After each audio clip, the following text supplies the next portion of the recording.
Soccer won today, folks. Soccer won. Soccer won. Yeah, soccer won. People are saying, what the fuck are you talking about? Soccer won. The bastardization that is seen here in this part of the world, where the beautiful game wants to be bastardized or transformed into whatever is here, into America. It's looking to become an American sport, and it's not. You don't need to make it the NBA with player introductions. You don't need to have this entertainment. There doesn't need to be all this show and paraphernalia around it. Football, the game itself, is the show. That's why people go see it, first and foremost. Messi played today, and they still couldn't fill a stadium. Messi played today, and the team from another continent had more fans than Inter Miami, even though they were giving tickets away in South Florida. There were more Boca fans who weren't, Boca wasn't even playing, and there were more Boca fans, more effusive, than Inter Miami fans. I know no one's saying it because I know you're not supposed to say anything bad about football here because everything's perfect and everything's fine and nothing's wrong. But soccer won. Because soccer is what the business gurus want to turn this game into. Soccer is what the business end wants to become. I'm not saying that a Club World Cup concept is bad. It's not. It's a great idea. The implementation of it has been poor. That's the problem. Messi doesn't look happy.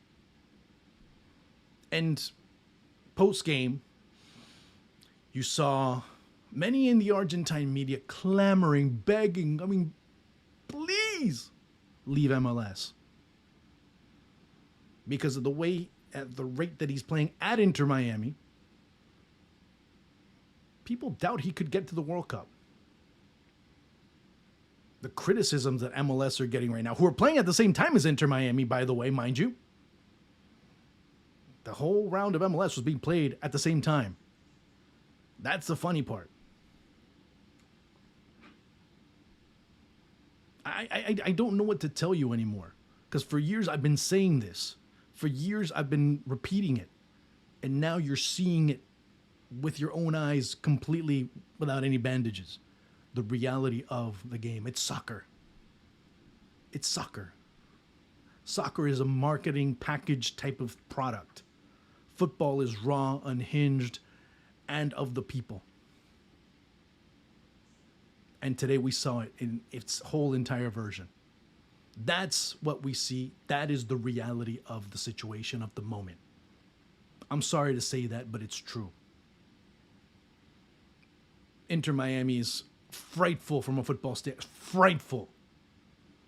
The fact that they play in MLS makes them look a little bit less worse right now based on their recent form. A little less worse, to not say sometimes they look bad.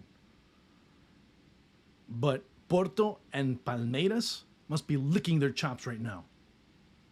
Looking at Inter Miami saying, that's the team that we're going to have to beat in order to be able to make difference between one another, just in case we end up leveling and having to define on goal differential. If Palmeiras doesn't put 5 or 6 on them, it'll be embarrassing. If Porto doesn't put 5, 6, maybe 7, it'll be embarrassing for them. They should handle them properly. Dispose of them properly. Because defensive-wise, if it weren't for Ustadi, deserved to be man of the match without a doubt. He bailed them out. Because if not, it should have been 3-0. It should have been a 3-0 exercise training ground session. Which at some points in the first 30 minutes, it seemed like a training ground session for them, for Al Ahly, until the penalty was missed. Then things changed. Al Ahly ran out of gas, it seemed. They ran out of spirit. I don't know what they did. But it was a different game after that. Is there spirit? Yeah, there's spirit. But you can have all the spirit in the world, but if you don't have any guidance, if you don't have any vision, if you don't have an idea, and you're depending on one person, then there's a problem. There's a huge problem. And the problem's up top. And I mean up top, I don't mean up top Although up top you can also make that distinct decision. Javier Mascherano has no clue. Javier Mascherano is a coach, and I've said it time and time again, that as a coach he failed up. Chiqui Tapia must be thrilled of the fact that he was able to get rid of Javier Mascherano as the under-20 coach, as the Olympic coach. Victor Blanco, the then president of Racing, must be thrilled that he was able to get rid of Toto Avilés for $9 million. Inter Miami paid $9 million for Tomás Avilés. Argentinos must be thrilled that Federico Redondo is not over at Argentinos anymore and what they were able to sell him for. Although I'm trying to find out if that is Federico Redondo really playing for Inter Miami, because that was a promising player once. Player that was wanted by Real Madrid. And he instead goes and says, because of the appeal of Messi, I'm going to go play at Inter Miami. I guess he never showed up because what's there is something else. Or there was some type of switch and bait there towards the end. It's embarrassing. Inter Miami is embarrassingly bad. I know it's hard to say it. I know it's almost impossible to say because you can't criticize the game here. It's very difficult to criticize the game here. Those that do end up finding themselves in some sort of Siberian prison. But it's the truth. And the truth needs to be said in these times. Maybe my truth right now talking about football isn't as dangerous or isn't putting me at risk with other things. But this truth also needs to be said. I hope that you understand that. This was frightening. This was frightening. I can't call it football. I have to call it soccer. Soccer won today. Soccer in all its essence won today. This is what soccer is, by the way, ladies and gentlemen. Like I said, if it weren't for a team that had, or maybe they were just awestruck because they're on the same pitch with Messi, and they had a hard time finishing, well, it could have been a much more advantageous and a much more overwhelming scoreline. And Messi's not happy because at 38 almost, he'll be 38 in about 10 days, less than that. He now finds himself in a position where he's the only one. And guess what? The coach basically has that as his only answer. Like he did as a player with the national team. When he was playing, he was one of those that, let's find Leo. Where's the ball? Oh, fine. Let's send it to him. He'll solve everything. Remember that Argentina, right? People tend to forget there was that Argentina at a certain point. But there's this Argentina now, which kind of made many forget about that one. And Mascherano as a coach seems to have that idea, if that you call it that idea, if you can call it that. Inter Miami are frighteningly bad. Defensively, they're some even in Argentina you hear it all the time. Inter Miami's defense is like a flan. That's how bad they are. But it's also on Messi because as a player, he has too much influence, or he had too much influence, and he brought his friends in. Barca Senior, as they're called in many parts of South America, Barca Senior, and you have Sergio Busquets and Luis Suarez are former players. They're active in name only. They're, in all essence, retired players playing professionally still. Jordi Alba's going down that avenue, although not as much. The whole cast of characters are embarrassing as well. It is what it is. But let me digress. This tournament has been one where two worlds have collided. The world of football and the football fan and the futbolero and football with the American idiosyncrasy. There's nothing wrong with the American idiosyncrasy. You just can't go to a football match with defense, with those signs, defense. No, it doesn't work that way. Or you don't need a halftime show. You don't need player introductions, out of North Carolina, Leo Messi. No, you don't need that. You don't need that with a football fan. You need it with all the other ones that maybe don't know about football, especially those that were cheering for 5 minutes for a goal that went in that didn't. You hear them, God. Ball hit the side netting, and they were screaming and yelling. It was embarrassing. It was embarrassing. It was embarrassing. There's no other way I can put it. I wish I could be nicer. I wish I wanted to. I thought about it a lot. I analyzed it a lot. I spoke with people a lot. But this is the only thing that can come out. Embarrassment towards something. Imagine that when the match was played, all of a sudden everything, all the periphery, all the other stuff that was being talked about, no longer was being talked about.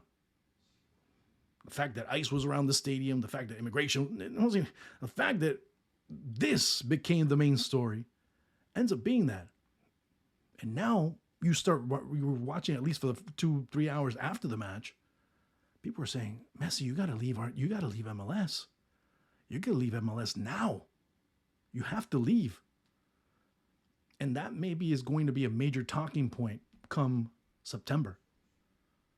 That's going to be a talking point. Leo Scaloni is going to have to deal with Messi and say, hey, you know what?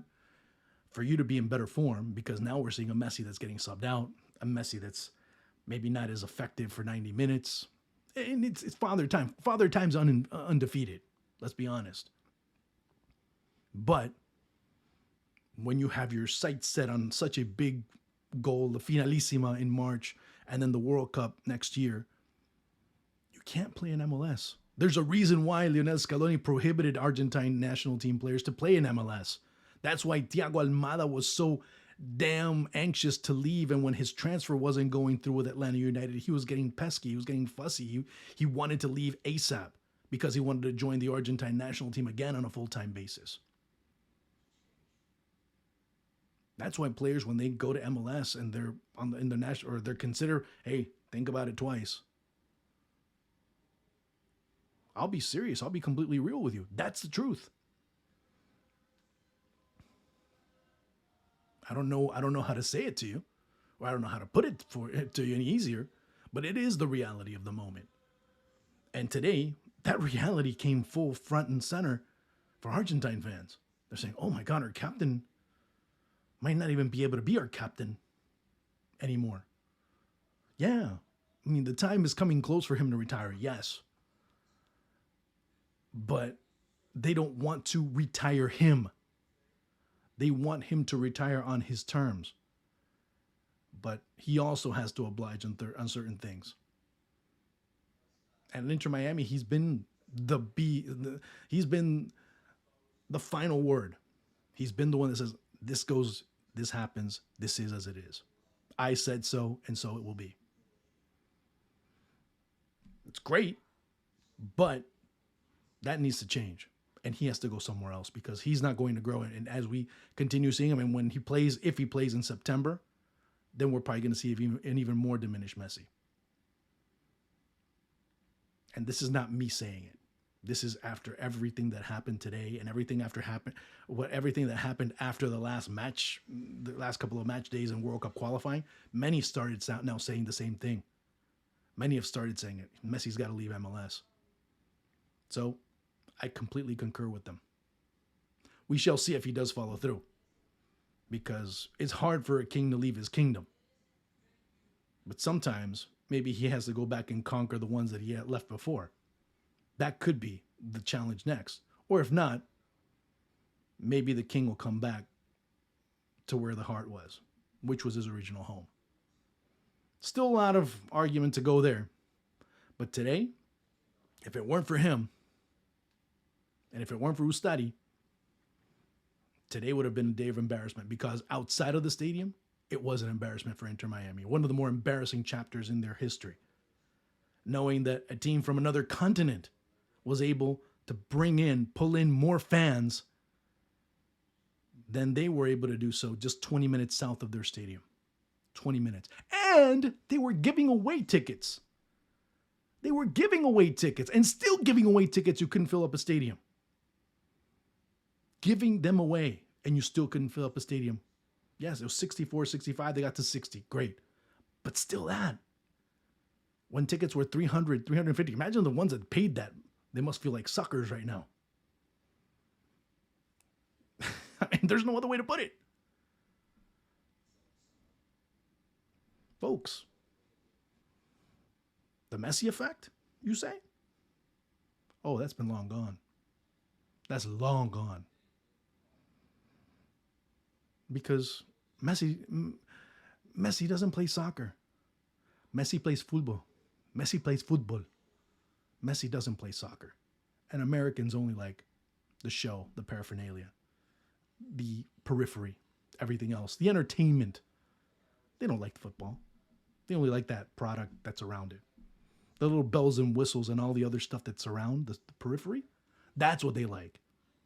And having to be at the place where they have to be, especially down here in South Florida. Because it's not me going to watch the match. It's me being at the match, being seen at the match, being able to show people I'm here. More than, hey, look, I'm going to go see this game. That's the way soccer is.